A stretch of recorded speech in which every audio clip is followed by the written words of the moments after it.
नमस्कार विद्यार्थी मित्रांनो, मी प्राध्यापक विकास सोरगडे VRM फिजिक्स क्लासेसमध्ये आपलं स्वागत करतो. तर आज आपण ग्रॅव्हिटेशन या चॅप्टरचे MST CET PYQ सिरीजमधलं आपलं 5वं लेक्चर आहे आणि त्या लेक्चरमध्ये आपण gravitational potential energy, kinetic energy, total energy, binding energy, law of conservation of energy, escape velocity आणि क्रिटिकल वेलॉसिटी याच्याशी रिलेटेड काही MCQs राहिलेले आहेत ते सॉल्व करून घेणार आहोत. तर विद्यार्थी मित्रांनो, लक्ष द्यायचं आहे, काळजीपूर्वक बघायचं आहे आणि पटपट वही पेन सोबत घ्यायचं आहे आणि एक्झाम्पल सॉल्व करत असताना सॉल्व करून घ्यायला चालू करायचं आहे. तर आज आपण आजचा क्वेश्चनमधला फर्स्ट क्वेश्चन आपण बघायला चालू करणार आहोत. तर काळजीपूर्वक लक्ष द्या.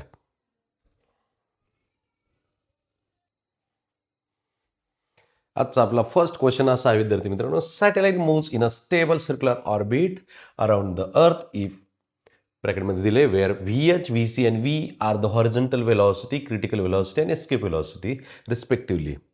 आता हे जे वेलॉसिटी आहे ते नीट लक्ष द्या. हॉरिझॉन्टल वेलॉसिटी जी असते ती सर्क्युलर ऑर्बिटमध्येच फिरत असते आणि क्रिटिकल वेलॉसिटी पण सर्क्युलर ऑर्बिटमध्येच असते. दोन्ही वेलॉसिटी सर्क्युलर ऑर्बिट म्हणजेच ऑर्बिटल वेलॉसिटी जी आहे तर त्या दोन्ही पण इक्वल असतात. म्हणजे कोणत्या? हॉरिझॉन्टल वेलॉसिटी आणि क्रिटिकल वेलॉसिटी. आता एस्केप वेलॉसिटीची जी व्हॅल्यू आहे त्या हॉरिझॉन्टल आणि क्रिटिकल वेलॉसिटीपेक्षा जास्त असते. वेलॉसिटी जी आहे, ज्या वेलॉसिटीनं सॅटेलाइट फिरत असेल तर तो फिरता जर समजा एस्केप झाला अर्थच्या ग्रॅव्हिटेशनल फील्डमधून, त्याला एस्केप वेलॉसिटी म्हणायचं. किंवा अर्थच्या सरफेसवरती जर त्याला ती वेलॉसिटी दिली, त्या वेलॉसिटीमुळे सॅटेलाइट एस्केप होतो, त्याला एस्केप वेलॉसिटी म्हणायचं. एस्केप वेलॉसिटीची व्हॅल्यू ही क्रिटिकल वेलॉसिटीपेक्षा जास्त असते. इथं एस्केप वेलॉसिटीची व्हॅल्यू क्रिटिकल वेलॉसिटीपेक्षा जास्त असं तर कुठं ऑप्शन दिसत नाही. म्हणजे हॉरिझॉन्टल वेलॉसिटी आणि क्रिटिकल वेलॉसिटी दोन्ही इक्वल आहेत असा ऑप्शन आहे आपल्याकडं. ऑप्शन नंबर C करेक्ट आहे. ओके, तर आपण पुढचा क्वेश्चन बघू. आपला आजचा नेक्स्ट क्वेश्चन असा आहे. Question is, body is projected vertically from the Earth's surface with velocity equal to half the escape velocity. Maximum height reached by the satellite is. काही क्वेश्चन्स रिपीट होत आहेत तरी पण मी सॉल्व करून देणार आहे. एखादा क्वेश्चन होमवर्कला सोडवणार, 2दा 3दा 4दा रिपीट होत असेल तर मी तो क्वेश्चन तुम्हाला होमवर्कसाठी ठेवणार आहे. तर हा क्वेश्चन रिपीट झालेला आहे, आपण ऑलरेडी सॉल्व केला आहे, तरी पण एकदा लक्ष द्या काय म्हणतोय. लक्ष द्या इकडं. Body is projected vertically from Earth's surface with velocity equal to half the escape velocity. V is equal to 1/2 into VE.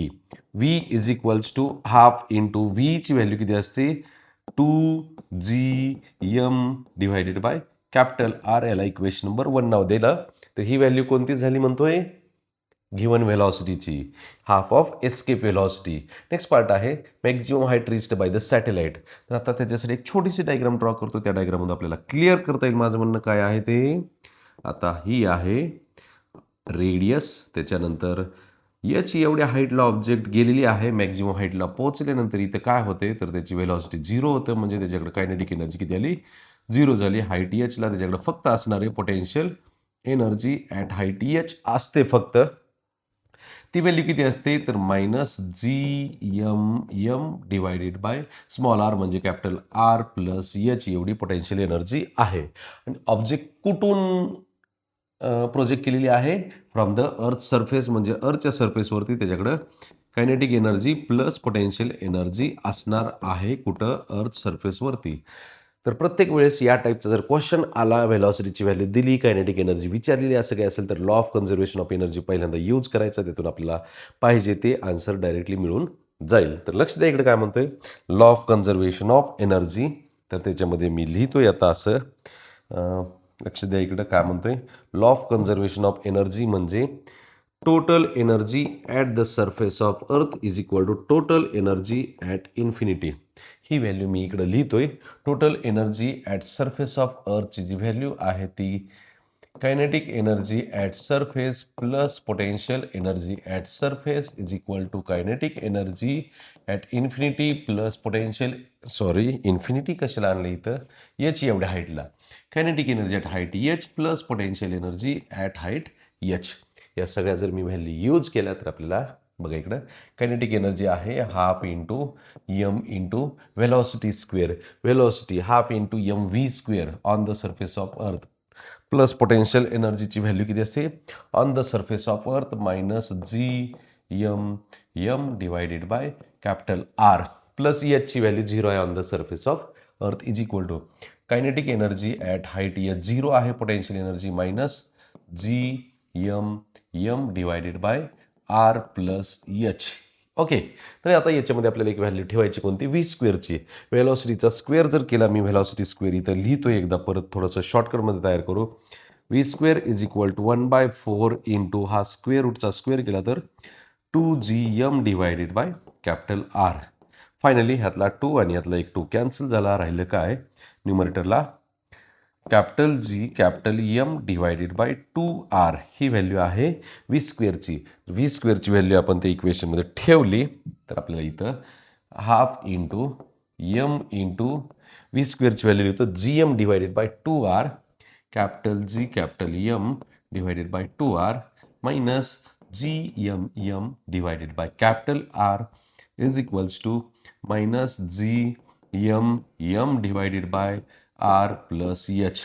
Common part मी सगळा कॅन्सल करतो. कुठे common part, M G M cancel झाला.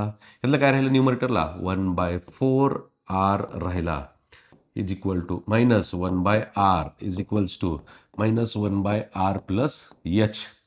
कॅल्क्युलेशन करा carefully, answer मिळून जाईल तुम्हाला. Answer काय इथं ह्या दोघांचा डिनॉमिनेटर सेम करायचा आहे. 4 डिवाइड मल्टिप्लाय केलं 1 - 4 -3 divided by 4r is equal to minus 1/r plus H.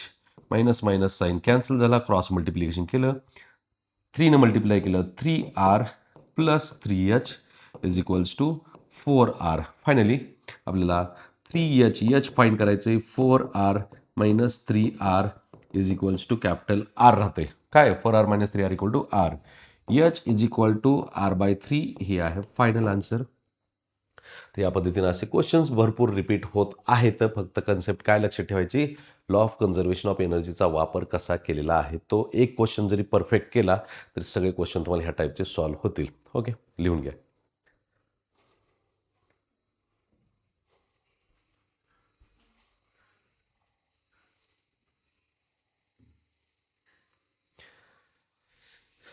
चला नेक्स्ट क्वेश्चनकडे विद्यार्थी मित्रांनो. A body of mass m kg starts falling from the distance 3r above the earth surface पासून किती distance आहे, 3r एवढं distance आहे. तर परत एकदा डायग्राम ड्रॉ करतो मी छोटीशी, त्या डायग्राममधून क्लिअर करतो. ही आहे अर्थची रेडियस आहे कॅपिटल आर, मास आहे कॅपिटल एम आणि सरफेसपासून किती डिस्टन्स आहे, 3r एवढं डिस्टन्स आहे. म्हणजे हे टोटल डिस्टन्स किती झालं, सेंटरपासूनचा डिस्टन्स झाला 3r प्लस आर. पुढे काय दिले, हे ऑब्जेक्टचं मास आहे small M starts falling from the 3r above the earth surface when it reaches the r above the earth surface of the earth radius r and mass m, then its kinetic energy. Very interesting question. When it reaches distance r above the earth surface, म्हणजे इथं r एवढ्या डिस्टन्सला आल्यानंतर इथली kinetic energy किती असेल असं विचारलेलं आहे आणि ऑब्जेक्ट इथून पडायला सुरुवात झाली आहे. म्हणजे इथं इनिशियली रेस्टमध्ये होती, कायनेटिक एनर्जी 0 आहे. इनिशियली कायनेटिक एनर्जी 0 आहे. ओके, इथं पोटेन्शियल एनर्जी असणार आहे, किती असणार आहे ते, तर minus GM divided by capital M small M divided by R plus H. R म्हणजे रेडियस ऑफ अर्थ, एच म्हणजे distance from earth surface, R plus 3r. Total किती झाली ही energy, minus GM divided by 4r minus GM divided by 4r. समजतं बेटा काय म्हणतोय ते, समजायला पाहिजे रे. ओके, इथली पोटेन्शियल एनर्जी, इथं कायनेटिक एनर्जी विचारलेली आहे. पोटेन्शियल एनर्जी कुठं आहे, initial potential energy, final potential energy is equals to final potential energy is equal to final kinetic energy. Final potential energy minus GM divided by R plus H. R plus H म्हणजे when it reaches the distance R above the earth surface, H is equal to R दिलेलं आहे minus GM divided by 2r. ह्या दोन potential energy मिळाल्या. Okay, आता याच्यामधली इथली final kinetic energy विचारलेली आहे. इनिशियल कायनेटिक एनर्जी 0 दिलेली आहे. Law of conservation of energy direct use करू आपण. तर law of conservation of energy म्हणजे total energy initial is equal to total energy final. ही आहे आपला फॉर्म्युला. टोटल एनर्जी म्हणजे kinetic energy plus potential energy. Kinetic energy 0 आहे. Potential energy किती म्हणता येईल लक्ष द्या, minus G M M divide by 4R. Minus G M M divided by 4R is equals to पुढे कंटिन्यूमध्ये करतोय. Total energy final. टोटल एनर्जीमध्ये कायनेटिक एनर्जी आपल्याला विचारलेली आहे. कायनेटिक एनर्जी फायनल लिहिली जी माहीत नाही ती. आणि पोटेन्शियल एनर्जी आहे minus G M M divided by 2R. G M M divided by 2R. Okay. तर आता आपल्याला कायनेटिक एनर्जी फाइंड करायची. ही लेफ्ट साईड जी आहे ते minus G M M divide by 4R आहे. Minus G M M divided by 4R आहे. ही प्लस मायनस व्हॅल्यू लेफ्ट साईडला आणली प्लस झाली. Plus G M M divided by 2R is equals to kinetic energy final. Okay. तर final kinetic energy find करण्यासाठी काय केलं याच्यामध्ये लक्ष द्या. इकडे काय म्हणतोय तर ह्या दोघांचा डिनॉमिनेटर आपण सेम केला. सेम करण्यासाठी ह्याला 2 डिवाइड मल्टिप्लाय करावं लागेल. तर ही व्हॅल्यू झाली मायनस जी एम एम. याला 2 डिवाइड मल्टिप्लाय केलं plus 2 G M M divided by denominator दोघांचा 4R झाला 4R. Okay. Final kinetic energy is equals to 2 मधून 1 सबट्रॅक्ट झाला 1 G M M divided by 4R. हे आहे आपलं फायनल आन्सर. समजते का बघा आणि लिहून घ्या काळजीपूर्वक. ऑप्शन नंबर डी करेक्ट आहे. Law of conservation of energy कसा वापरायचा. परत परत क्वेश्चन्स येत आहेत. क्वेश्चन लेंदी आहे तर सोल्युशन लेंदी आहे. हे पटकन लिहिता आलं पाहिजे. ओके. तर लिहून घ्या.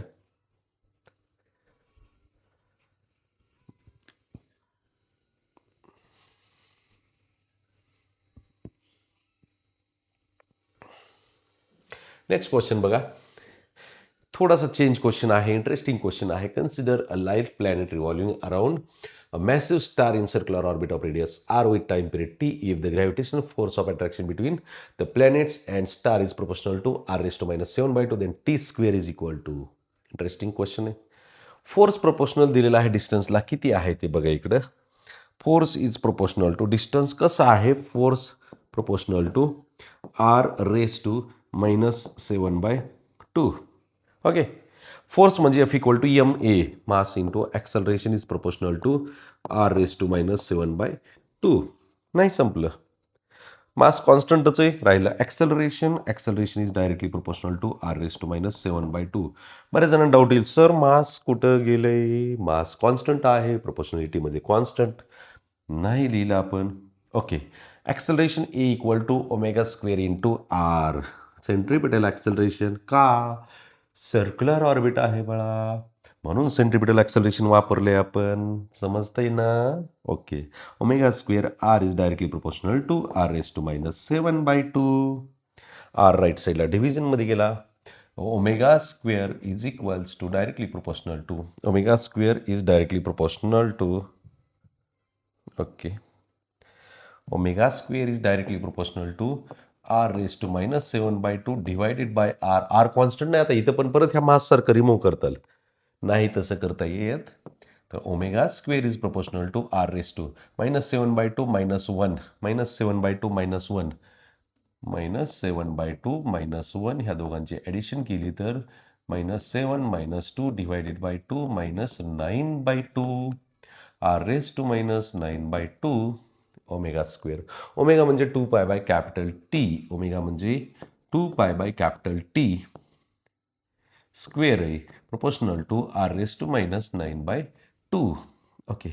सेपरेट स्क्वेअर केला 4π square divided by T square proportional to R raise to minus 9/2. आपल्याला टी स्क्वेअर कोणाला प्रोपोर्शनल आहे याचा रेसिप्रोकल केला. इकडचा पण रेसिप्रोकल केला तर या पद्धतीने आपल्याला काय मिळेल तर T square divided by 4π square झाला आणि प्रोपोर्शनल टू ह्याचा पण रेसिप्रोकल केला म्हणजे 1/r रेस टू मायनस 9/2 झाला. Very good. आता ह्याला वरती न्या परत पॉझिटिव्ह होईल इंडेक्स तो. टी स्क्वेअर प्रोपोर्शनल टू चाला 4π स्क्वेअर कॉन्स्टंट आहे आर रेस टू प्लस 9/2 झाला. बाकीचं कुठे कॉन्स्टंट आहे तो 4π स्क्वेअर. हा थोडासा वेगळा क्वेश्चन आहे. कॅल्क्युलेशन पण एकदम सिम्पल आहे. तर बेसिक ऑपरेशन जर माहीत असेल रेशिओमधले नंबर्स म्हणजे फ्रॅक्शनमधले नंबरचं बेस इंडायसिस रूलचं जे कन्सेप्ट आहेत त्या जर माहीत असतील तर हा एकदम सोपा क्वेश्चन आहे. या पद्धतीनं लिहून घेणं काम आहे तुमचं.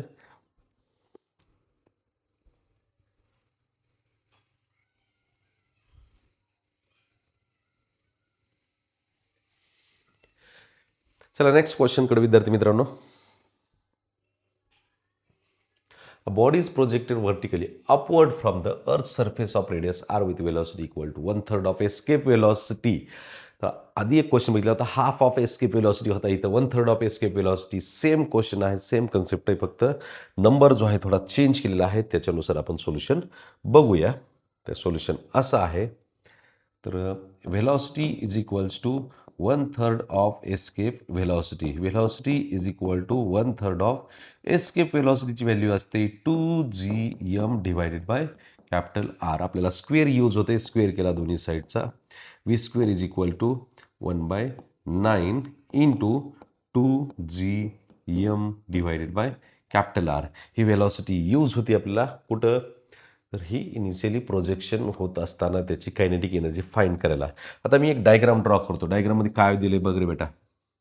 ही आहे अर्थची रेडियस आहे, त्याचं मास कॅपिटल एम आहे आणि सरफेसवरून ऑब्जेक्ट प्रोजेक्ट केलेली आहे. कुठं मॅक्झिमम हाईट कुठपर्यंत पोहोचली ती विचारली आपल्याला. इथं पोहोचली याची एवढ्या हाईटला. तिथं पोहोचताना मॅक्झिमम हाईटला पोहोचली म्हणजे याची कायनेटिक एनर्जी आहे एच व्हॅल्यूला 0 झाली आणि एच व्हॅल्यूला पोटेन्शियल एनर्जी जी आहे ती असते -GM divided by R plus H. ही झाली कायनेटिक एनर्जी आणि पोटेन्शियल एनर्जी. इथं पण कायनेटिक एनर्जी आणि पोटेन्शियल एनर्जी आहे. कायनेटिक एनर्जी सरफेसवरती प्लस पोटेन्शियल एनर्जी सरफेसवरती. ह्या व्हॅल्यू आपण काय करू तर लॉ ऑफ कन्झर्वेशन ऑफ एनर्जीमध्ये यूज करू. ओके, बघा इकडं काय म्हणतोय.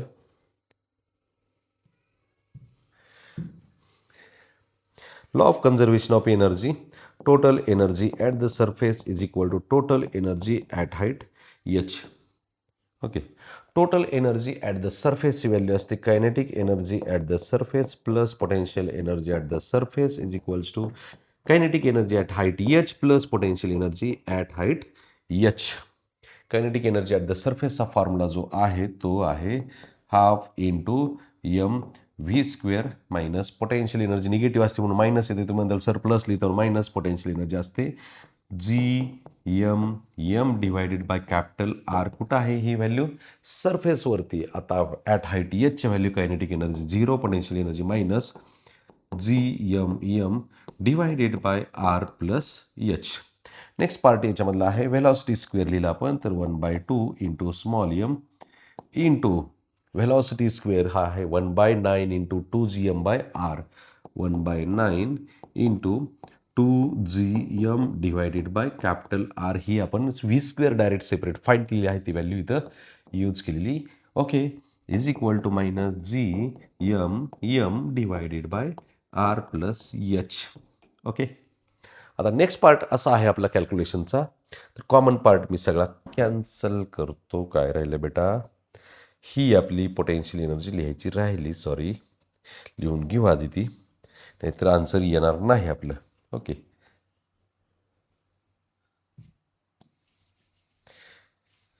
बघा काय म्हणतोय. ही पोटेन्शियल एनर्जी आहे अशी लिहिली. पोटेन्शियल एनर्जी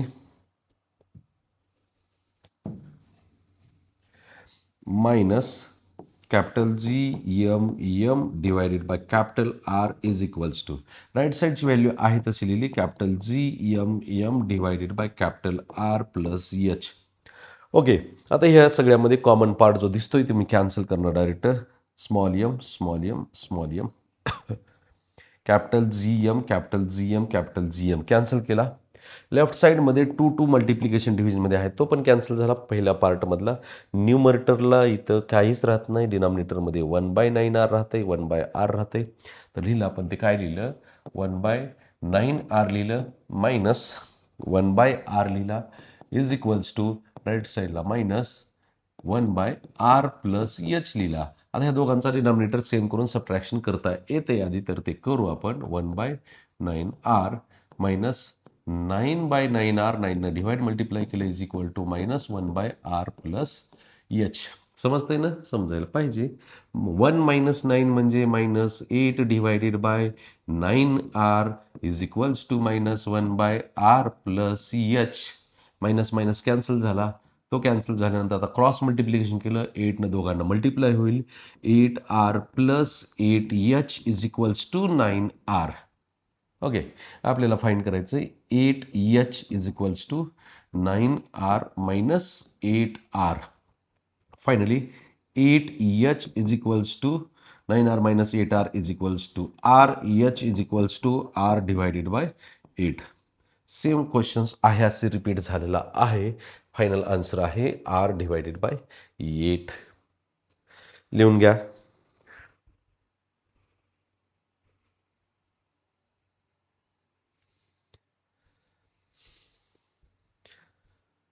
चला नेक्स्ट क्वेश्चनकडं. लिहून होत नसेल तर विद्यार्थी मित्रांनो स्क्रीनशॉट घ्यायचा आहे किंवा व्हिडिओ पॉज करायचा आहे. मोबाईल तर कुठं चाललेला नाही, डेटा बी आपलाच आहे, अनलिमिटेड डेटा आहे 5G. तर व्हिडिओ बघत बघत पॉज करायचा आहे, लिहायचं आहे, समजून घ्यायचं आहे, नंतर व्हिडिओ पुढं कंटिन्यू करायचं आहे. चला next क्वेश्चनकडं.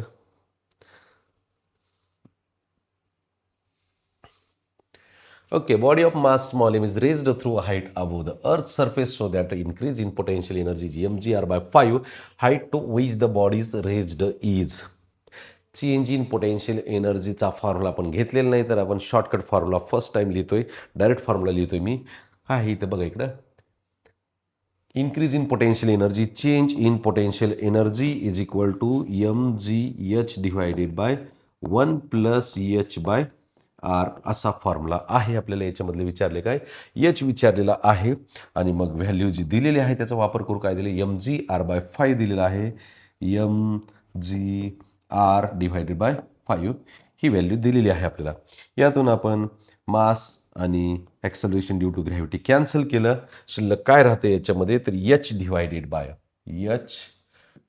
Bye R plus H असं लिहिलं मी. नीट लक्ष द्या.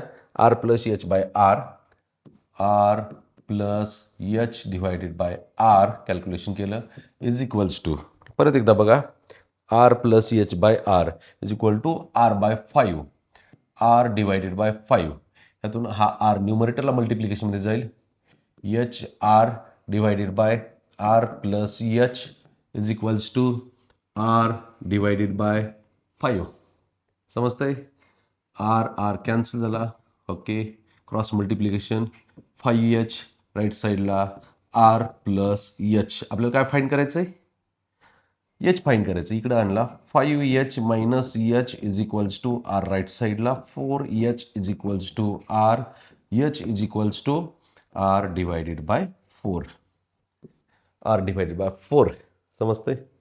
सी ऑप्शन आहे, सी. लिहून घ्या. समजते बेटा. चला नेक्स्ट क्वेश्चनकडे.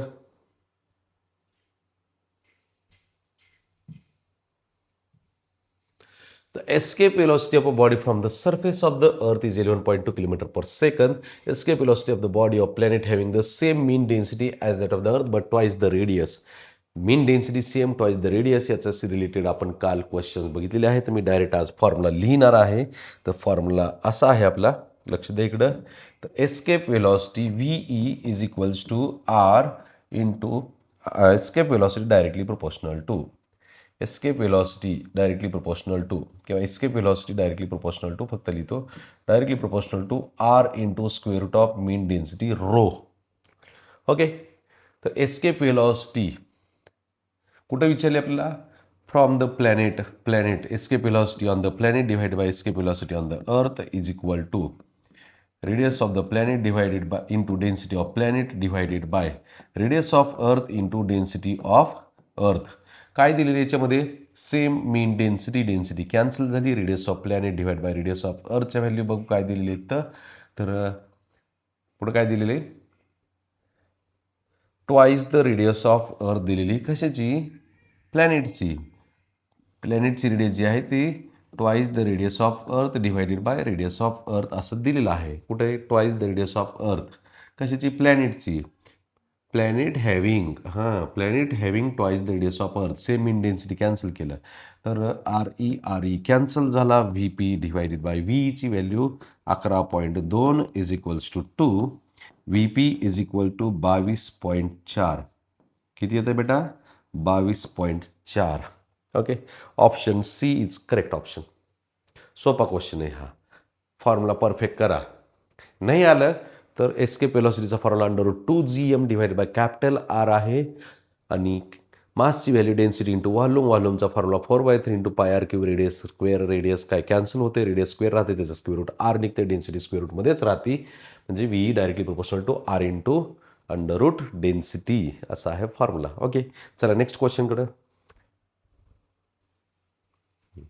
Escape velocity for a planet whose mass is 6 times the mass of the earth and radius is twice. Mass आणि रेडियस रिलेटेड क्वेश्चन असा आहे आपल्याला. एस्केप व्हेलॉसिटीचा VE is equal to √2gm divided by capital R. Mass आणि रेडियसशी related question आहे. Escape velocity inversely proportional to square root of mass divided by radius. हा formula आपल्याला यूज करायचा आहे. तर कसं यूज करणार बघा इकडं. कशासाठी? प्लॅनेट्ससाठी. Okay, escape velocity of the planet विचारलेले आपल्याला. Escape velocity of planet divided by escape velocity of earth is equal to mass directly proportional आहे स्क्वेअर रूटमध्ये, तर mass of planet divided by mass of earth directly लिहिलं. Radius inverse प्रोपोर्शनमध्ये आहे, तर radius of earth न्यूमरेटरला, radius of planet डिनॉमिनेटरमध्ये लिहिलं आपण. ओके, तर velocity of escape velocity on planet divided by on earth is equal to square रूटमध्ये लिहिले व्हॅल्यू सगळे. आता मास कोणाचं किती दिले? Escape velocity of the planet whose mass is 6 times mass of planet equal to 6 times mass of earth divided by mass of earth into radius is twice the radius of the earth. कोणाची? तर प्लॅनेटचीच. Radius of planet is twice the radius of earth into radius of earth न्यूमरेटरला.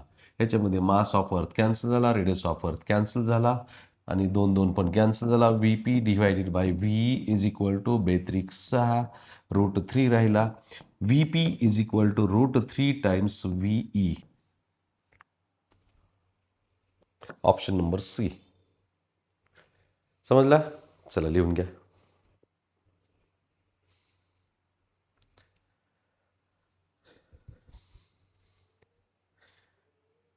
Okay, चला next क्वेश्चनकडे विद्यार्थी मित्रांनो. The mass and radius of the earth and moon are capital EM, capital R, small m, small r respectively. Distance between their centers is the minimum velocity with which a particle of mass m0 should be projected from the midpoint between them so that it could reach infinity. Very interesting question. Diagram draw करायची, law of conservation of energy use करायचा आहे. तर बघा इकडं एक diagram draw केली. अशी diagram आहे की ही ऑब्जेक्ट आहे, अर्थ आहे आणि दुसरी ऑब्जेक्ट आहे मून आहे. त्याचं मास कॅपिटल EM आहे, याचं मास स्मॉल m आहे, याची रेडियस कॅपिटल R आहे, याची रेडियस स्मॉल r आहे. बाकीचं काही दिलेलं नाही. Distance between their centres is D दिलेलं आहे. हां, हे गरजेचंच आहे. सेंटर रेडियसची आता गरजच नाही, सेंटरपासूनचं डिस्टन्स दिलेलं आहे. ओके, पुढे काय? Minimum velocity with which particle of mass M0 should be projected from the mid point. म्हणजे हा एक इथं M0 नावाचा पार्टिकल आहे. तो M0 पार्टिकल इथून D/2 एवढ्या डिस्टन्सला अर्थपासून आणि मूनपासून पण किती डिस्टन्सला? D/2 डिस्टन्सलाच आहे मूनच्या सेंटरपासून. ओके, पुढं आता हा इथून प्रोजेक्ट केल्यानंतर कुठं पोहोचणार? इन्फिनिटीला पोहोचणार आहे.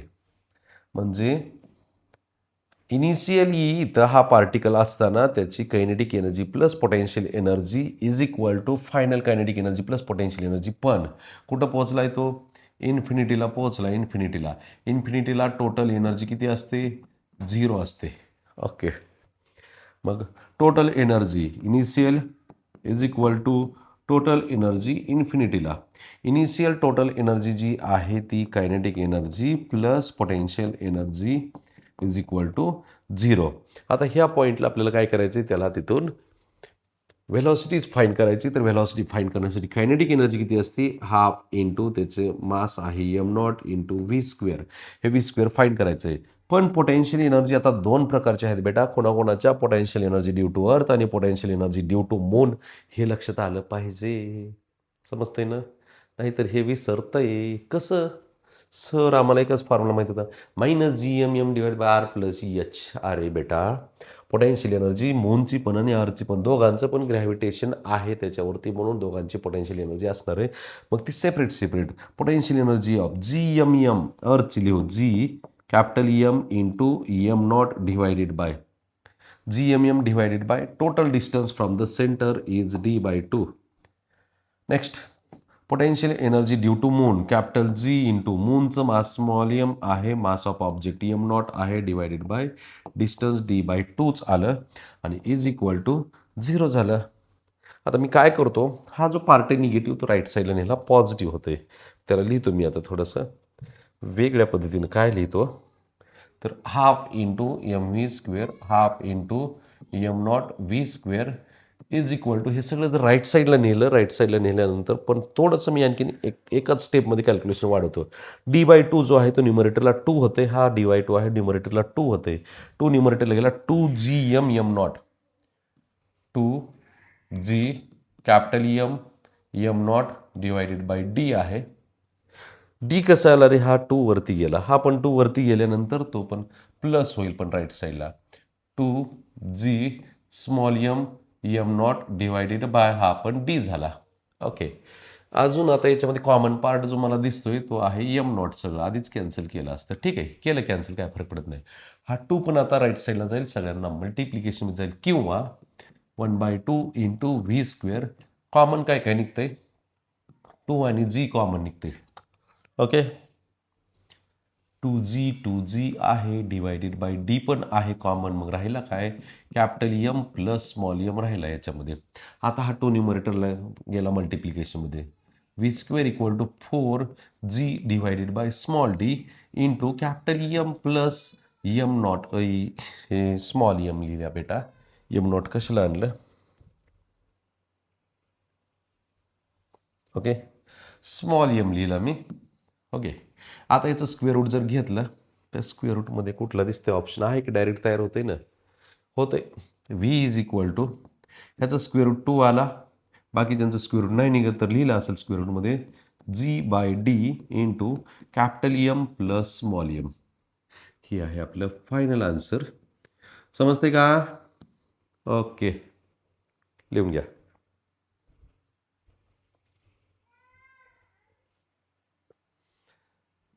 लिहून झालं असेल तर आपण नेक्स्ट क्वेश्चनकडे जाऊ, लिहून झालं नसेल तरी बी आपण नेक्स्ट क्वेश्चनकडे जाणार आहेत, कारण का तुम्ही स्क्रीनशॉट घेऊ शकता आणि व्हिडिओ पण पॉज करू शकता. Okay, what a joke sir, what a पानसट जोक. चला नेक्स्ट क्वेश्चनकडे. Binding energy of a revolving satellite at height H is 3.5 × 10⁸ joule. Its potential energy is. मी काय काल घेतलेलं होतं तर एनर्जीमधलं रिलेशन, एनर्जीचं रिलेशन असलेलं फॉर्म्युला एक दाखवला होता मी, तो परत एकदा सगळ्यांसाठी लिहितो. तर असा आहे फॉर्म्युला, एकच मिनिट विद्यार्थी मित्रांनो. Kinetic energy is equals to binding energy is equal to minus of total energy is equal to minus of potential energy divided by 2. यातला रिक्वायर्ड पार्ट जो आहे तो असा आहे, binding energy is equal to minus of potential energy divided by 2. आणि विचारले दिले काय आपल्याला, बाइंडिंग एनर्जीची व्हॅल्यू दिलेली आहे, किती आहे 3.5 into 10⁸ is equals to minus potential energy divided by 2. Minus इकडं आणला, 2 पण इकडं आणला मल्टिप्लिकेशनमध्ये, minus 3.5 into 2 into 10⁸ is equals to potential energy. नाव potential energy equal to minus किती झाला हा, 7 इंटू 10⁸ जूल. -7 इंटू 10⁸ जूल असं आन्सर आहे. ऑप्शन बी करेक्ट आहे, हा नाही. ओके, एकदम सोपा क्वेश्चन आहे, बोनस मार्क आहे, तर लक्षात ठेवायचं आहे, लक्ष द्या इकडं. ओके, चला next क्वेश्चनकडं. A body is projected vertically upward from the Earth's surface with velocity 2v e. V is the escape velocity from the Earth's surface. The velocity when the body escapes the gravitational pull is. इन्फायनाईटला पोहोचल्यानंतर पण त्याची velocity किती असेल असं विचारलेलं आहे. अर्थ gravitational पोलमधून बाहेर पडताना त्याची व्हेलॉसिटी किती असेल असं विचारलेलं आहे. म्हणजे आता बघा इकडं फाइंड करता येईल. आता इमॅजिनरी कंडिशन आहे, प्रॅक्टिकली पॉसिबल नाही. मग इमॅजिनरी कंडिशन सर विचार कसा करायचा, तर ही आहे अर्थ सरफेस. अर्थ आहे, अर्थ सरफेस, त्याची रेडियस कॅपिटल आर आहे आणि मास किती म्हणतोय त्याचं यम एवढं मास आहे. What is projected vertically upward from the Earth's surface with VE, 2VE. Velocity V is equals to 2VE. V is equals to 2 into under root 2gm divided by capital R. दोन्ही साईडचं जर square केला आपण, V square is equal to 2 square 4 into 2gm divided by capital R आहे असं राहू द्या, त्याचा नंतर वापर करू आपण. आता ही व्हॅल्यू जी आहे, ही ऑब्जेक्ट जी आहे ती अर्थ ग्रॅव्हिटेशनल पुल म्हणजे इन्फायनाईटला पोचली आहे. इन्फिनिटीला पोचल्यानंतर इथं आपल्याला पोटेन्शियल एनर्जी माहीत नाही, ती potential energy is equal to 0 आणि इथं व्हेलॉसिटी